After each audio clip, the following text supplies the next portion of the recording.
জ্ঞানেশ আঙুল তুলেছেন, ওকে বলেছি আঙুল নামিয়ে কথা বলুন, আপনি মনোনীত, আমি নির্বাচিত।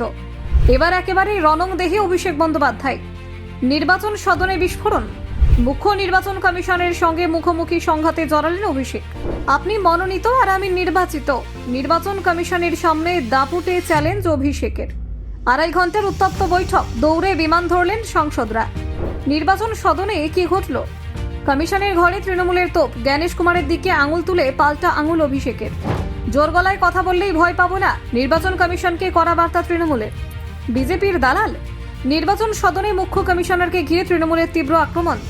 এসআইআর নিয়ে বিস্ফোরক অভিযোগ, কমিশনের সামনে ভোট চুরির চাবিকাঠি খুললেন অভিষেক। সিসিটিভি ফুটেজ প্রকাশের চ্যালেঞ্জ। নির্বাচন সদনের বৈঠক নিয়ে তৃণমূলের সরবতা। পশ্চিমবঙ্গ দাসত্ব করবে না, নির্বাচন সদন থেকে রাজনৈতিক যুদ্ধের ডাক অভিষেকের। দেখুন ঠিক কি ঘটল। এতদিন পর্যন্ত সংঘাত ছিল পরোক্ষ, কিন্তু এদিন নয়াদিল্লি নির্বাচন সদনে সেই লড়াই কার্যত মুখোমুখি রূপ নিল।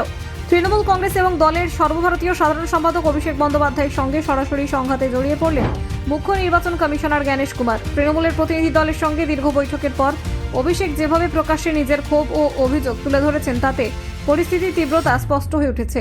তৃণমূল সূত্রে দাবি, বৈঠক এতটা উত্তপ্ত হবে তা প্রতিনিধি দলের অনেক সদস্যই ভাবতে পারেননি। প্রায় 2.5 ঘন্টা ধরে চলা বৈঠকের জেরে একাধিক সাংসদকে কার্যত দৌড়ে বিমানবন্দরে যেতে হয়, কারণ তাদের কলকাতায় ফেরার টিকিট আগে থেকেই কাটা ছিল। এই দীর্ঘ উত্তেজনাপূর্ণ বৈঠক নিজেই পরিস্থিতি গভীরতা বুঝিয়ে দেয়। বৈঠক শেষে নির্বাচন সদনের সামনে দাঁড়িয়ে অভিষেক বন্দ্যোপাধ্যায় দৃশ্যতই উত্তেজিত ছিলেন। তিনি অভিযোগ করেন, বৈঠকে মূলত মুখ্য নির্বাচন কমিশনারই কথা বলেছেন এবং অন্য 2 কমিশনার কার্যত নীরব ছিলেন।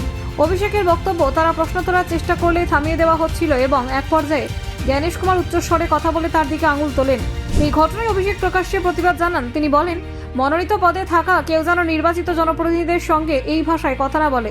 তার দাবি, জোর গলায় কথা বলে তৃণমূল ভয় পেয়ে যাবে, এই ধারণা সম্পূর্ণ ভুল। এই মন্তব্যের মধ্য দিয়ে তিনি নির্বাচন কমিশনের কর্তৃত্বকে প্রকাশ্যে চ্যালেঞ্জ ছুড়ে দেন।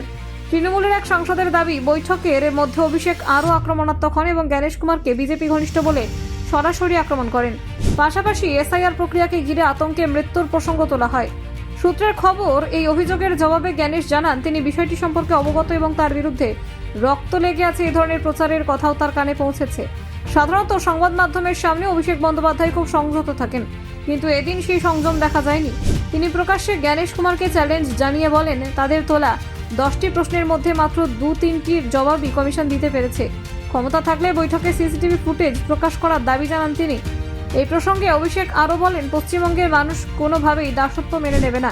তার বক্তব্য ছিল স্পষ্ট, আসন্ন 2026 সালে বিধানসভা নির্বাচন। তিনি দাবি করেন, 2021 এবং 2024 সালের মতোই বিজেপিকে আবারও পরাজিত করা হবে, যতই শক্তি প্রয়োগ করা হোক না কেন। বৈঠকে এসআইআর প্রক্রিয়ার একটি গুজরাটের বেসরকারি এবং তথ্য প্রযুক্তি সংস্থার ভূমিকা নিয়ে গুরুতর অভিযোগও তোলা হয়। অভিষেকের দাবি, ওই সংস্থার মাধ্যমে বিভিন্ন আইডি পাসওয়ার্ড ব্যবহার করে নাম্বার দেওয়া কারসাজি হচ্ছে। জ্ঞানেশ প্রথমে বিষয়টি অস্বীকার করলেও অভিষেক সমস্ত তথ্য প্রমাণ পাঠানোর কথা জানান এবং প্রয়োজনে রাজ্যের মুখ্য নির্বাচনী আধিকারিকের বিরুদ্ধে শোকজের প্রশ্ন তোলেন। Bureau report, news prime Times.